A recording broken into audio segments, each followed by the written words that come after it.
I'm a Navy veteran, so imagine risking your life for a country, serving with honor, decades of sacrifice. And when it's finally time to be promoted, your name is removed. Not because you failed, but because of how you look. Church, we need to talk.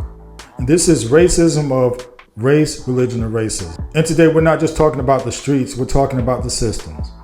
Because when power starts deciding who is worthy, we have to ask, is this about merit or is it about control?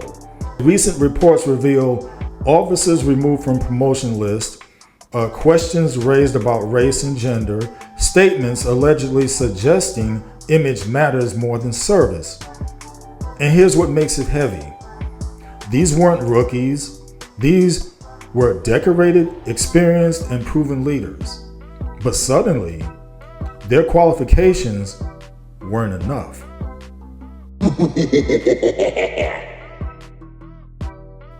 Today we're going to talk about Pete Hegseth's office. So Hegseth's chief of staff made the comment while criticizing Army Secretary Daniel Driscoll for placing Major General Antoinette Gant military district of Washington, D.C.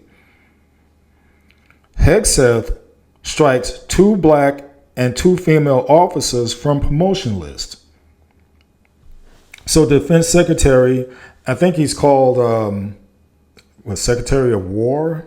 I think that's what it is. That's what it's called now. Forgive me if I misplaced on that. All right. So Defense Secretary Pete Hegseth is blocking the promotion of 4 Army officers to be 1-star generals. Now, it's a highly unusual move that has promoted some senior military officials to question whether the officers are being singled out because of their race or gender. 2 of the officers targeted by Mr. Hegseth are black, and 2 are women on a promotion list that consists of about 3 dozen officers, most of whom are white men.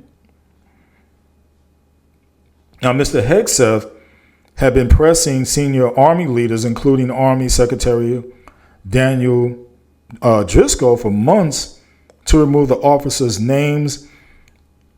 But Mr. Driscoll, citing the officers' decade-long records of exemplary service, had repeatedly refused. And earlier this month, Mr. Hegseth broke the logjam by unilaterally striking the officers' names from the list. And though it's not clear he has the legal authority to do so, the list is currently being reviewed by the White House, which is expected to send it to the Senate for final approval. A few female and black officers remain on the list. So he's wanting to remove black officers and females from the list. Now, the black officers, it could be female or male. And as far as females altogether, so basically, he's saying he don't want females, period. At least to move up the ranks, according to his agenda. And especially if they're black. Okay? All right, let's continue here. Continuing this article, and this is from the New York Times. It is exceedingly rare that a 1-star list draws such intense scrutiny from a defense secretary. The battle highlights the bitter rifts opened by Mr. Hegseth's campaign to reverse policies that he says are prejudiced against white officers. So now we hit the crux of the matter, huh? Against white officers. So now we're talking about a reverse, say, prejudice, racism, according to Mr. Hegseth. So we have a reverse situation going on here. Mr. Hegseth has said repeatedly that he is determined to change a culture corrupted by foolish, reckless, and woke leaders from previous administrations. But its heavy scrutiny, especially of female and minority officers, is eroding confidence in a promotion system that is supposed to be apolitical and merit-based.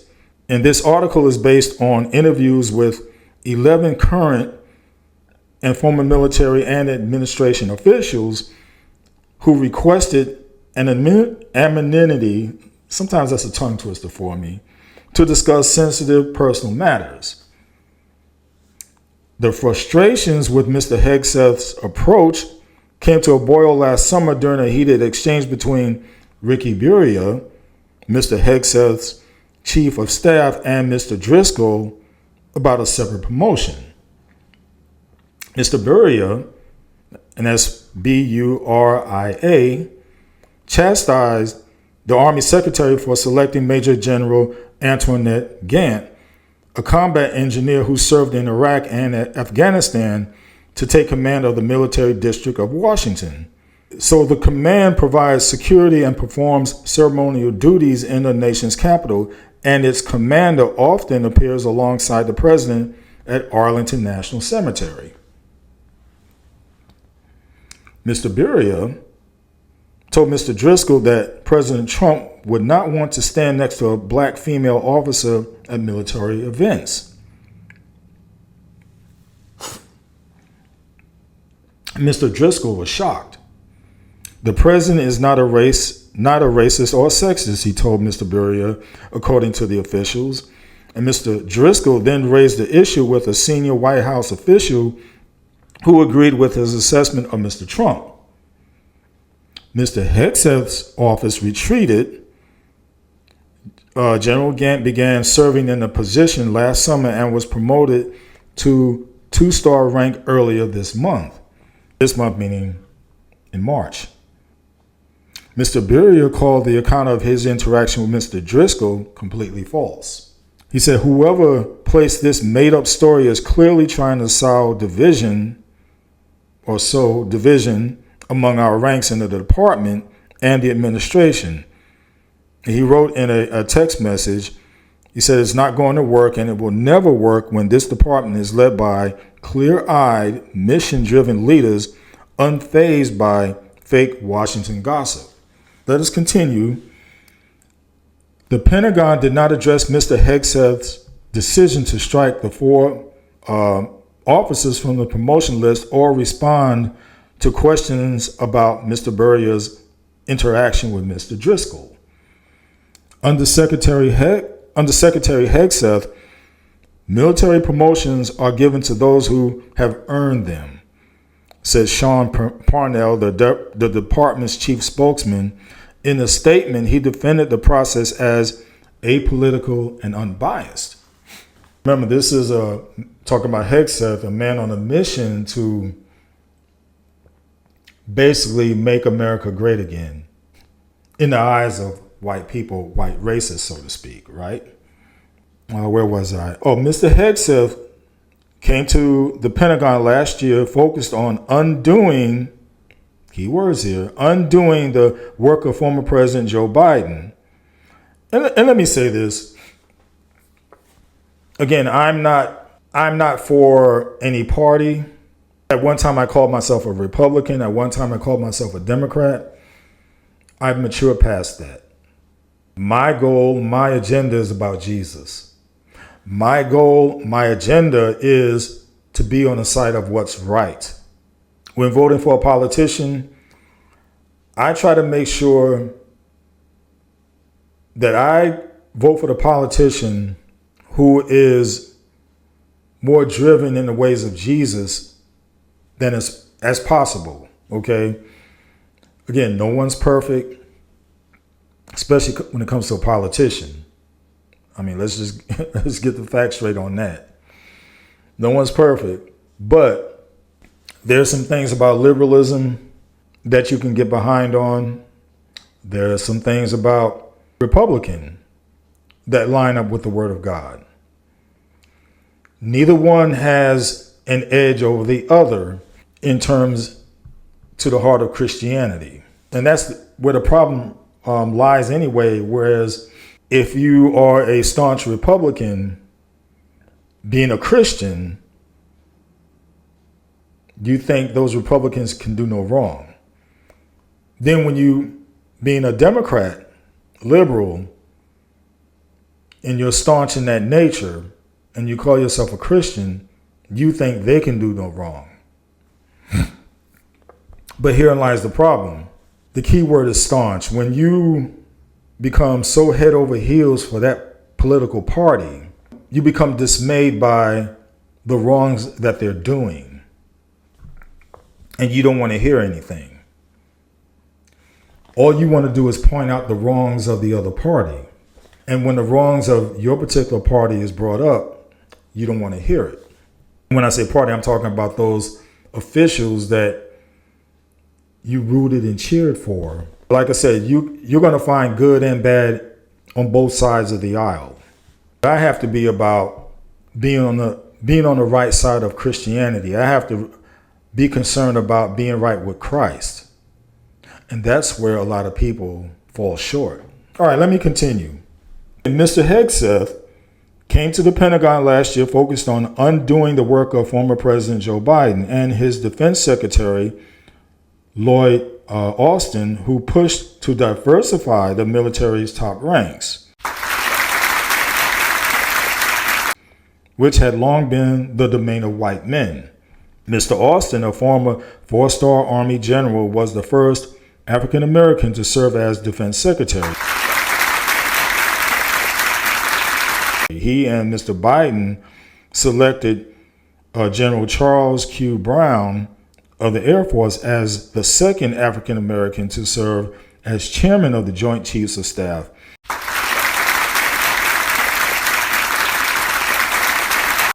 And they picked Admiral Lisa Franchetti to be the first woman to lead the Navy.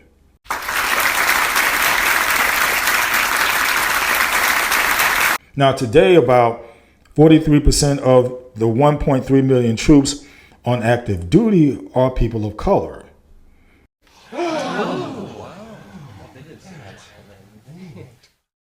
But those leading the military are overwhelmingly white and male. Key points there. They are overwhelmingly white and male. See, this is what Mr. Hegseth wants to ensure going forward, that they remain overwhelmingly white and male. Goes on to say Mr. Austin pressed promotion boards to look deeper into the ranks to ensure qualified women and minorities were considered for senior positions.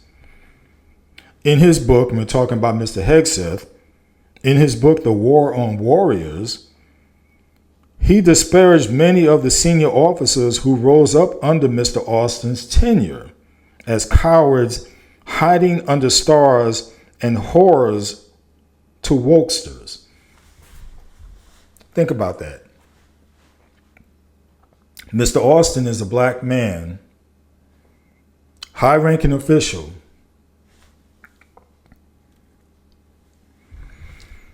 and Mr. Hegseth comes at him in this manner, saying that those who came up under Mr. Austin, that black man, he called them cowards hiding under stars and whores to wokesters. So instead of this being about the military, he turns it into a political escapade, so to speak. I mean, this is what this man is about. It says the left captured the military quickly and we must reclaim it. And this is Mr. Hegseth speaking. And we must reclaim it at a faster pace. We must wage a frontal assault, a swift counterattack in broad daylight. In broad daylight is what he's doing now. He's getting rid of people in broad daylight. And since taking office, Mr. Hegseth has fired or sidelined at least 24 generals and admirals, including General Brown and Admiral Franchetti.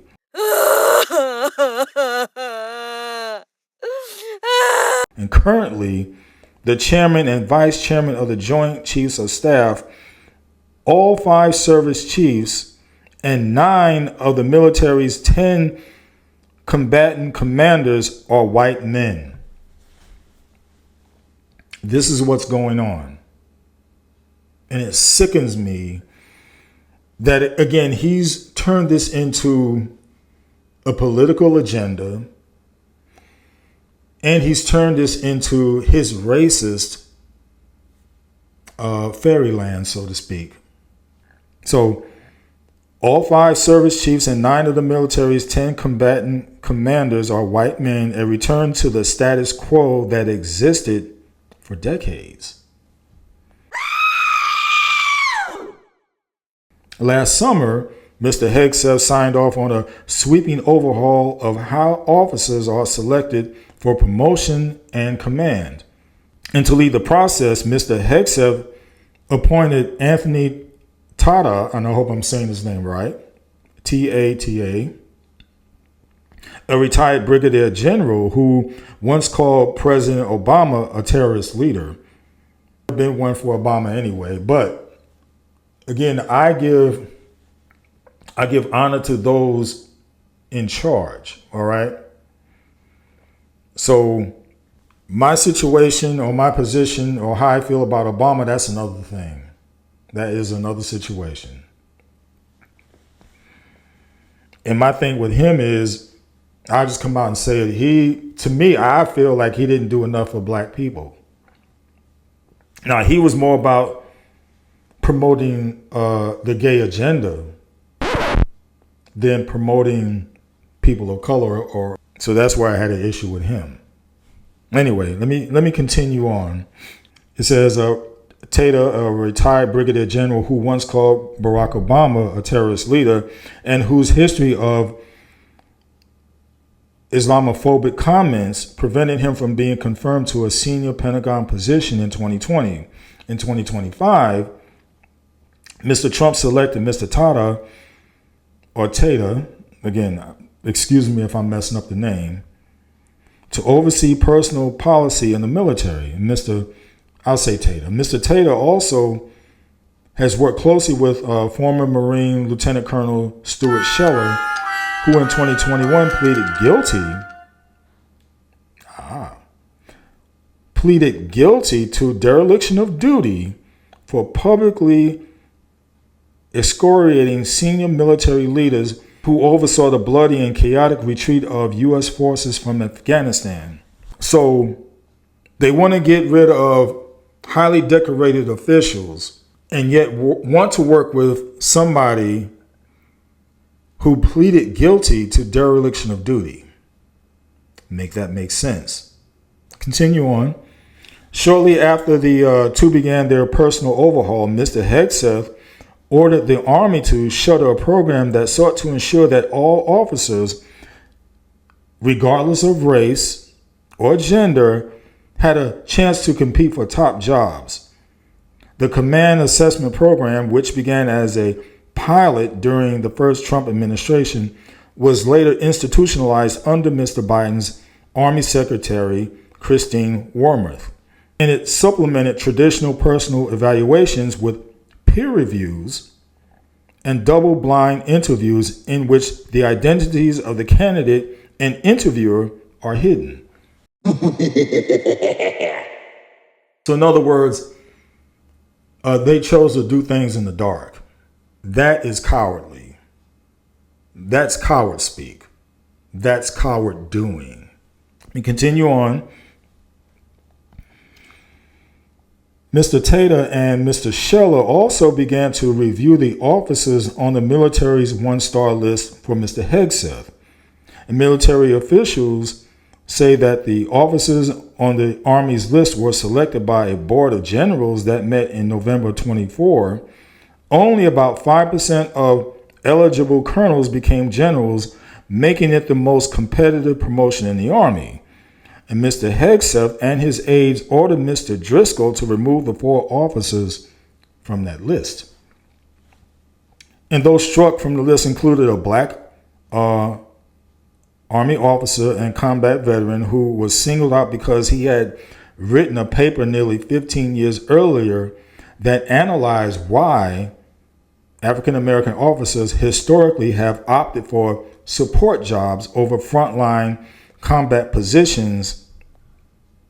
And military officials said a female logistic officer was targeted because she had served in Afghanistan during the bloody 2021 withdrawal. And current and former military officials said she performed her job well amid the chaos and intense pressure that followed the collapse of Afghanistan's government and security forces. Mr. Hegseth has blasted the operation as disastrous and embarrassing and vowed to hold officers who took part in it to account. In other words, he said he's going to take them to task. He's going to take them to the woodshed.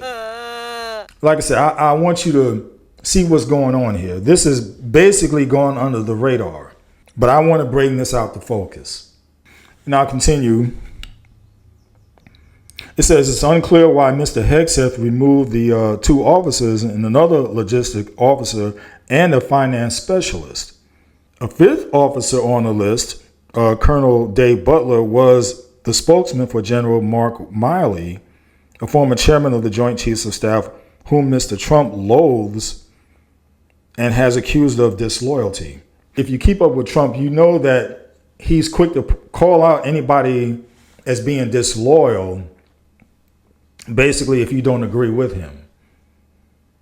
I mean, this is the type of childish behavior that permeates throughout his administration. Let me continue.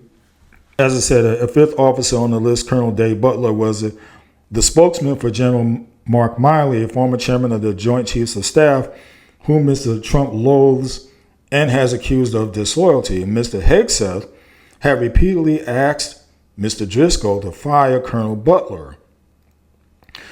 The Army officer resigned in February in the hope that his departure would convince Mr. Hegseth to send the list to the White House. By the way, Colonel Butler is a white man. So he was willing to basically sacrifice himself so these people can get promoted. And kudos to him.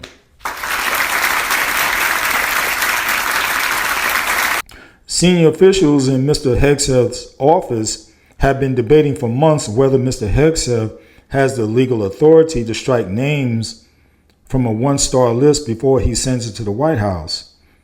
And the last time a one-star list drew such intense scrutiny from a defense secretary was back in 2007. And this is during the height of the Iraq War. Defense Secretary Robert Gates had grown frustrated that the Army's one-star promotion boards were passing over the service's most innovative battlefield commanders. Again, I always go back to what's the most important thing about the military. You want people who know how to do the job.